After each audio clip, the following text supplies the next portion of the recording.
series is Gray Areas, and we're going to go over the next 3 weeks. Pastor John will talk over next week. We'll do our second part for the Gray Areas, so we're so excited for that. But this week, we're going to talk about the power of the tongue and just talking about the impact that your words have on other people, the words, how they impact you and how they affect you and how that affects us with our relationship with Christ as well. And so I thought, I'd love to tackle this because, as you can tell, because I'm on stage, I love to talk. And I got a degree in sports communications because I didn't want to do anything else. But there's a lot of struggles that I've had because of that. There's a lot of positive and perks being able to wanting to talk, but there's also a lot of negatives with it as well. So I have every point that we'll talk about today will have a story attached to it to show you my personal struggles. So hopefully you don't struggle with those. But the first verse that we're talking about is Proverbs 18:21. And it is, the tongue can bring death or life. Those who love to talk will reap the consequences, right? Because that can either be good or bad consequences, right? So our first point is words spoken to yourself. So there's so many times in our lives where we are our own harshest critics in our life. We are the biggest critics to ourselves, and we are so even sometimes hypocritical to how we do, and we are so harsh on ourselves. And I have a perfect story for that, because when you do that, you get in the way of the Lord's plans in your life, because you're just overthinking things. You're getting your own self in your way, and you're not letting God work through you as vessels as we are called to be. And so here, the story that I have for y'all on that is when I transferred to Tarleton in January 2020, and I was at University of Texas Rio Grande Valley. We play in the WAC. Well, football, it's now United, but other sports, it's WAC football. And I went there as a freshman and for 3 semesters. And my freshman year, as you are at any school as a freshman, but especially for me as an athlete, I'm just trying to fit in. I was trying to feel like the cool kid, right? So there were some things that I would change about myself because I wanted to fit in, right? Because you're just, especially when you're an athlete, like you've got 22-year-olds, 23-year-old men that are in there that are seniors, 5th years, that you're trying to be like, like I can play, or that they're going to accept me, right? So there was a time, but I will always say that I was the designated DD. I was the best designated driver in college ever, okay? So when I was that DD, I would always tell people, but I would always have a separate playlist for people that would come in my car, because in RGV, it was not very predominantly country. They didn't like country music. There was like 3 guys on the team that liked country music, right? So it was completely different than Stephenville, okay? They would never have William Clark Green showing up down there in the valley like we have in a couple weeks for homecoming, right? So we have all of those different things. Maybe it's Pat Green. I apologize if I misspoke there. But the reality is I was changing music that I wanted to listen to, that I believed that was great for me, but I was in reality just changing it to try and fit in. Not what I thought what my reality was I was cool and I was fitting in. The real reality was I was fake, and everyone knew it. Everybody knew I was an imposter. No one knew the real Cody. And the problem with that is when you're doing that, people can't accept you for who you are because you're being a fake version of yourself, because they can't see who you are. So that first full year, I really struggled with that, and I struggled with it mightily. It affected my play on the field. It did a bunch of different things. The second part, though, was that next year I said, I'm not doing this, man. I'm not doing this again. So this was my sophomore year. I completely changed that. And I made sure, like, hey, I'm going to do what I just want to be me. And I didn't see this quote back then, but I saw this quote a couple days ago. And it embodies what I was thinking back then. But it's, God told me to love my enemies, and I obeyed. So I chose to love myself. Like I chose to love myself, because a lot of times we deal with insecurity issues where we're like, hey, well, I'm going to fit in, and we do these things because that's really, it's not what we want to be. It's not what we want to do, but it's what everybody else is doing. But when we're not convicted in who we are, we're just going to try and fit in other because everyone else is doing it, right? If we're not confident in who we are, we're going to struggle with those things. So my sophomore year, I decided I'm not going to do that. So the first thing that I told myself was, I'm not going to change the music. Whenever someone comes in, I'm just going to change it, whether they complain or not, don't care. And that actually was a crazy side story. I was coming back from weights one day, and a guy by the name of Elijah and Jacob Hirsch were guys that were my buddies, and they needed a ride from weights early in the morning. And I didn't know, but I would always, that year, because I was struggling, I would always make sure I listened to Christian music. It was like 4:45 a.m., getting to the gym, Monday, Wednesday, Friday, and that day they didn't have a ride. And so was playing Christian music before, and then, when you get in the car and you get out of the car and the music plays when you get back in right where you left off. Well, that happened, and it was on a song from Hillsong. And I was like, oh, and I was almost embarrassed. And Elijah goes, dude, no, no, no, no, turn that up. He's like, I love Hillsong. And I had no idea. And he was one of the big guys that I didn't think he would like that kind of music. And so we're sitting there and we had like a little moment where we were literally singing Hillsong for 5 minutes, just taking them back to her. But Jacob's in the back and Jake's like, dude, that's weird, bro. I don't know how you do that way. But it's no big deal. But it was that moment that I'll never be able to forget. That was like, you know what? All right, God, I see. I see what you're telling me is that. And then what I learned from that moment was so important. And it was, we will not need the approval of others if we are content with the way God made us. And if we are content with how God made us, then we can be the real versions of ourselves. And if we are the real versions of ourselves, then people can really accept who we really are. So when you do all those three things and you can do that, you can choose to love yourself, and you do all those, and they just correlate every time. But what about the words that are said out loud to others, right? What words are we speaking? Are we speaking life? Are we speaking not life into them, right? So that brings us to our second point, words spoken to others. 1 Peter 3:10 says, for the scriptures say, if you want to enjoy life and see many happy days, keep your tongue from speaking evil and your lips from telling lies. 1 Peter 3:10. That was actually the verse when you hear the phrase, happy wife, happy life. That's where they got that from the verse. But no, as a joke, though, that might be a small joke. But in reality, that's actually when you say, oh, well, Cody, that's a little mean. Well, no, it's actually determines of how women think and men think. Men are like to be fixers. We like to be problem solvers. I'm very bad at that. I just wanted to fix problems. I have 3 younger sisters, and I hurt part of my relationships with them because I just wanted to fix their problems. But a lot of times, they just wanted their big brother to listen. They just wanted you to be there. They just wanted you to listen to that, right? So when we understand that, but that's by whoever, that's not just men, but that's also females as in general, is what words are we speaking into others?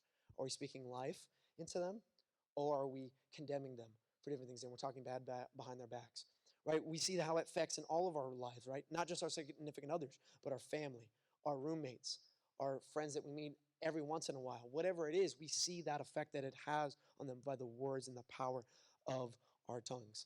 Proverbs 18:19 says, an offended friend is harder to win back than a fortified city.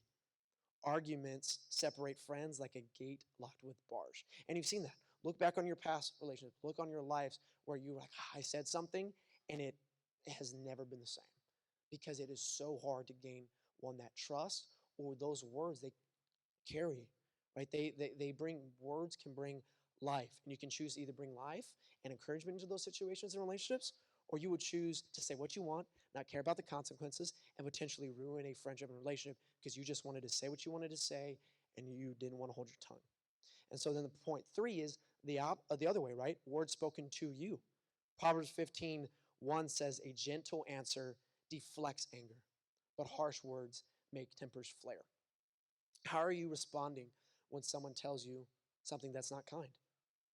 Are we sitting there and you're speaking life into that situation? You're like, you know what? I need to be the bigger person here, and I'm going to know that they're either upset and you don't know what kind of day they had. That's another thing.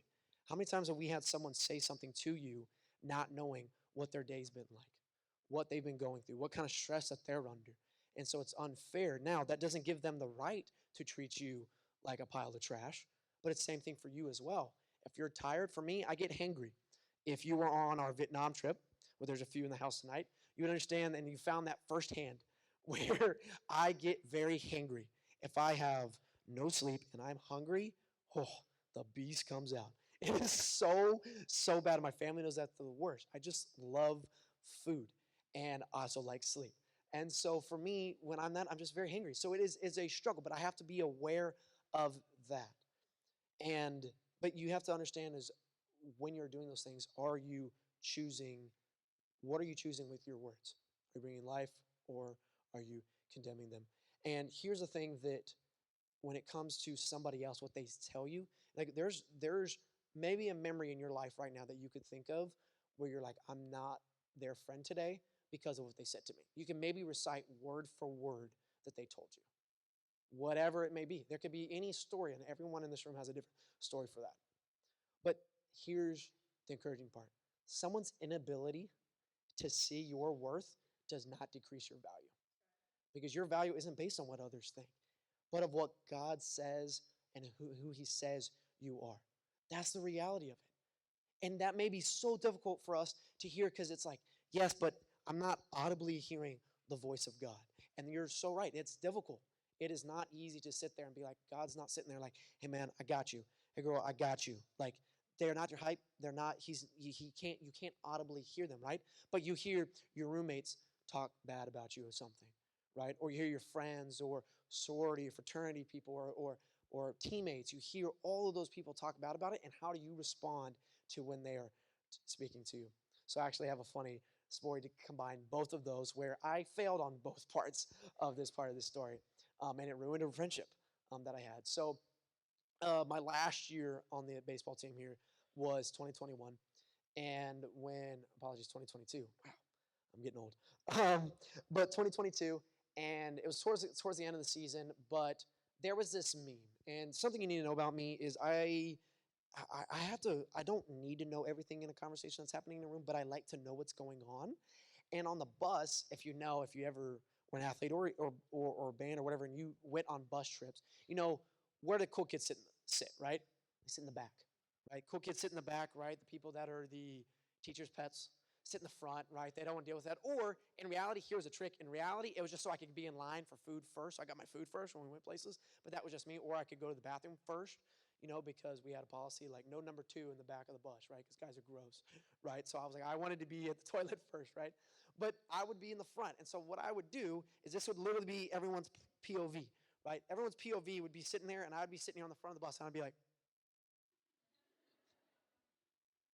so there was a meme that was shared in our group chat of like a lady like looking back like this.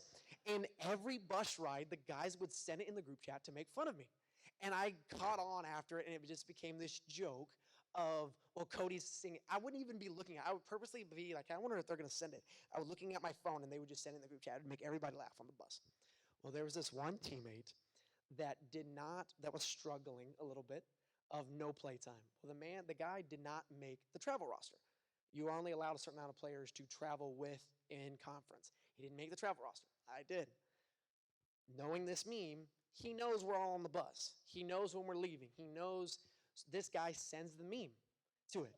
And I'm sitting there, I'm like, I'm not going to have that. You're not even on the bus, dude. So I send back a meme that brought the house down on the bus. But it was a meme of, I don't remember if you remember this, but it was of Pablo Escobar, Narcos, on on the porch by himself, and he's like sad, right? I sent that to him in the group chat, and I said, have fun in his hometown, which I won't say because you can find this information. I was like, have fun in your hometown. And the bus lost their everlasting minds. And I was like, great one, Cody. Like, he's got the zinger in, right? I was so excited because I don't come up with them very often, right? But when I do, man, it's straight to the jugulars, right? So he's showing me the meme right here. So I was excited, right? So we go, we travel, we come back. We leave on a Thursday. We come back, we have practice Monday, right? I get to the facility, and as soon as I walk in the door, there's like 10 guys. I'm one of like kind of the early ones, but not really. 10 guys. As soon as everybody stops what they're doing, looks at me, it gets dead quiet. And I'm like, just like, well, that's weird, right? I mean, like, I didn't think I was that bad looking today, but I guess I should have, combed my hair or something. And he was like, dude, I almost said the name. I kind of did. Doesn't matter, okay? It doesn't. But my friend, okay, this friend said, they were like, bro, he wants to fight you. And I was like, now, granted, this guy, here's another part of the story I did not tell you. This guy's 6'5", 235, big dude, right? I mean, guy also looks like a gorilla. He has a ton of hair. Like, look at me. I'm like, hi, right? I look like Pee Wee Reese, right? I'm small, right? So I'm not the type of guy that I should be talking smack like that, right? But I didn't think I completely forgot about it because it was just guys being guys, right? Like dad made fun of me. Well, he did not like that. And apparently I ruined his whole weekend with his fiance, and I was just like, I mean, I kind of don't care in a way, right? I was like, so fast forward, basically, we almost literally get in a fist fight at practice. And the guy literally is standing, like, because he's 6 inches taller than me, talking to me like this. And I chose to back down and I chose to be like, you know what, man, I'm sorry. And I knew he was overreacting a little bit. I mean, come on, bro, right? But I also knew it wasn't nice. And my dad told me, he goes, man, you talked the big talk, and then you didn't throw the punch when you should have, right? So when he was talking over you, right? And then, his wedding happened 3 months later, and I got uninvited, right? So that's how that happens, right? When that happens. But the moral of that story is that in reality, we have to think before you speak, or send that meme, right? In this day and age, right? But because, and we already talked about earlier, is your words have the power of life and death, and they have the ability to heal or destroy friendships when you do that. And 9 times out of 10, people will not remember what you say, but how you say it. But however, some people will remember both. And when they can remember both, that's a really, really scary place to be. And then you're in a very dangerous territory of hurting a lot of people when you do that. Right? And so you're sitting there like, well, Cody, how do I not make the mistake that you did, right? Like, how do I know what is the right stuff to say, when I should talk back a little bit, when I shouldn't? How do I know that stuff, right? Well, all that starts with our relationship with God and how we speak to him and how we communicate with them. Our first point is words spoken to God. And this is the big point, is prayer equals communication with God. It really does. When you look at prayer, and we talk about it all the time, but here's the why. When you look at prayer, it really is a conversation. It is a conversation with somebody, right? Y'all in this room, everybody knows you are not, unless you are from Stephenville or anywhere in the Glen Rose or Granbury area, you're farther from home. If you're a freshman, you're trying to figure out how you have a relationship with your siblings, with your mom, with your dad, with your friends back home, and you're not seeing them every day. And how do you do that, right? With your cell phone, right? But you have to make that a priority, right? Some of you may have some relationships, either as family or friends in the house tonight, that you haven't communicated with them because of we get busy, right? But as time goes on, if we're not communicating with people, we can't build that relationship. We don't know what their day-to-day is. We can't pray for them. We can't talk to them. We can't go through their issues with them because we're not communicating with them, right? And that's how we end up getting burned out. So that's why we have to create a disciplined prayer life. It doesn't need to be 30 minutes or an hour or 4 hours. It doesn't need to be that. But if you can sit down for 5 minutes at the start and just be like, God, thank you for today. Thank you for what you've given me. Thank you for the friends that you have. Let me see opportunities that you're presenting to me, and love others. And you could say that. And if you start with that every day, I promise, watch how it changes it. Because you're going to start seeing God in different ways. But also it's helping you for you don't feel burnt out. Some of y'all may be feeling like that right now. We're not super into the semester yet, but you may be already feeling it right now, depending on what major you are in, right? I was a communications major, so I never was burnt out, right? I never had, it was like, Cody, did you do your speech? And it's like, I can do that off the cuff, right? Like, I like to talk, right? But when you look at Philippians 4, 6 through 7, it says, don't worry about anything. Instead, pray about everything. Tell God what you need and thank him for all he has done. And so when you do all that, but let's flip that. When you flip those, and if you instead in the beginning, you say, don't worry about anything, instead pray about everything, flip that. Now have the verse say, if we pray about everything, then we will worry about nothing. That's the simple terms of it. If we can just flip those things and we just pray about everything, the worries and the stress and everything is gone when we do that. Psalms 55:22 says, give your burdens to the Lord and he will take care of you. He will not permit the godly to slip and fall. And that's reality. What these verses are saying is God's begging you and daring you, bring it on. Cast your worries on me. He's saying, bring it. He's like, I got you. I got you. And you're like, can I? No, he's saying, bring all of them. The smallest of details. It can be the smallest little details of prayer. Small side story, because she's sitting in the front row. If you were here on Sunday, we did of ushering Pastor Nick and Pastor Joe and the Burlesons to their new thing. But they gave a gift to the Barnes. And one of the gifts were these shoes, right? And thank goodness we did not have a mic on Pastor Christy for it, Miss Christy for it, because she screamed when she saw these, when she's sitting here on the floor, because they were these shoes that she had been wanting, that no one knew that she wanted these Air Forces Ones, right? They were Air Forces Ones. And they were these custom blue and yellow Air Force Ones, one of a kind, and they had Until Jesus Runs This Town on the back, right? And it was like this really cool thing. But nobody knew. And she screams, and the whole auditorium is like, and it was, Lord, please, thank you, thank you. It's like, just say small things and God will give you the desires of your heart. Like, she was so excited because she got these shoes. And everybody else was like, she's really excited about these shoes, right? But it was true. And it's those small things. And I know the Barnes, I know she's probably prayed about that small thing.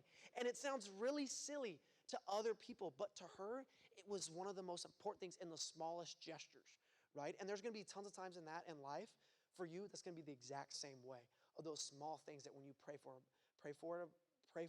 It can even be like you said, it could be a quiz or a task or a homework, like, God, heal this friendship. Or it can be big stuff.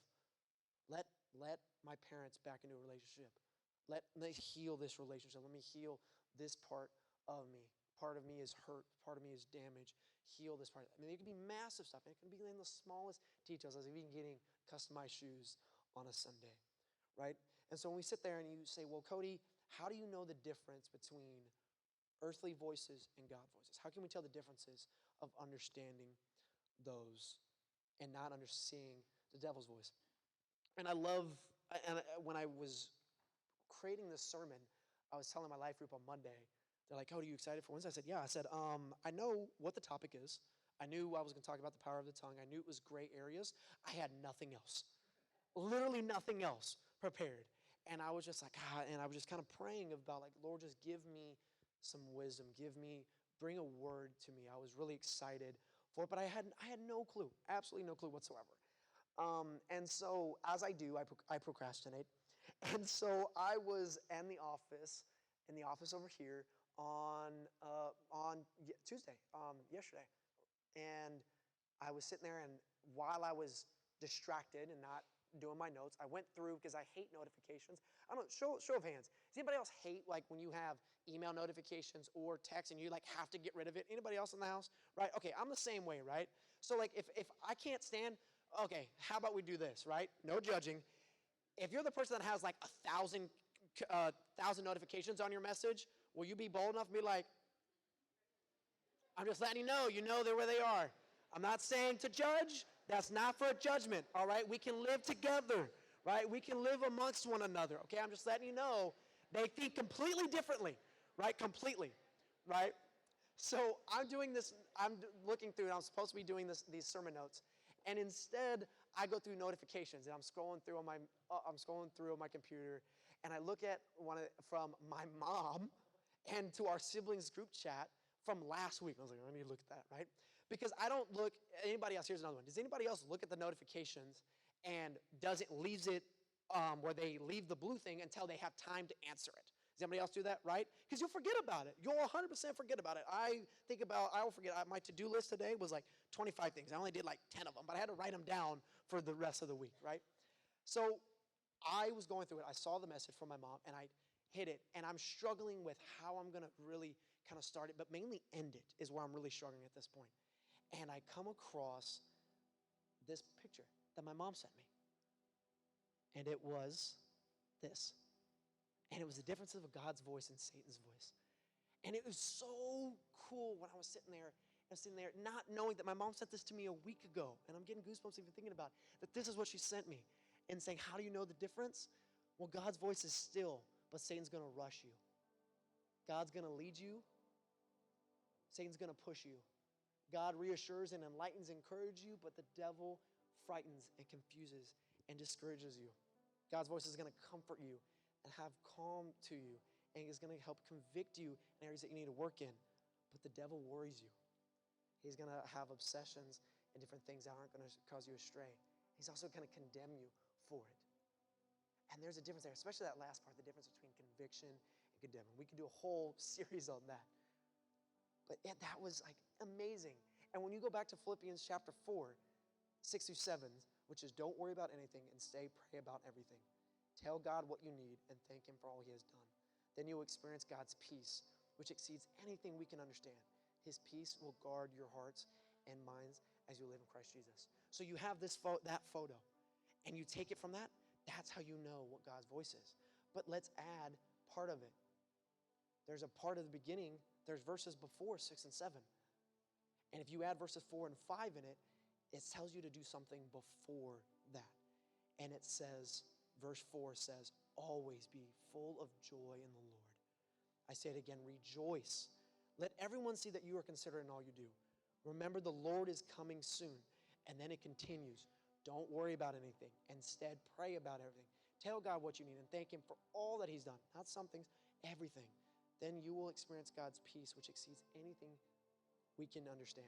His peace will guard your hearts and minds as you live in Christ Jesus. When you're able to go to God and rejoice first in the good and the bad and the struggling, you are able to see God in a whole different way, and you see him in your everyday life. And you get to see God's voice, and you're not hearing the world's voice that you're not good enough, that you can't do that because of where you come from or different things. They don't tell you that. Instead, God says yes. He says, yes, you can. He says, go. He says, go and do it. He goes, I don't care where you came from. I don't care the degree you got. I don't care your gender, your age. I don't care any about that. He says, go and do.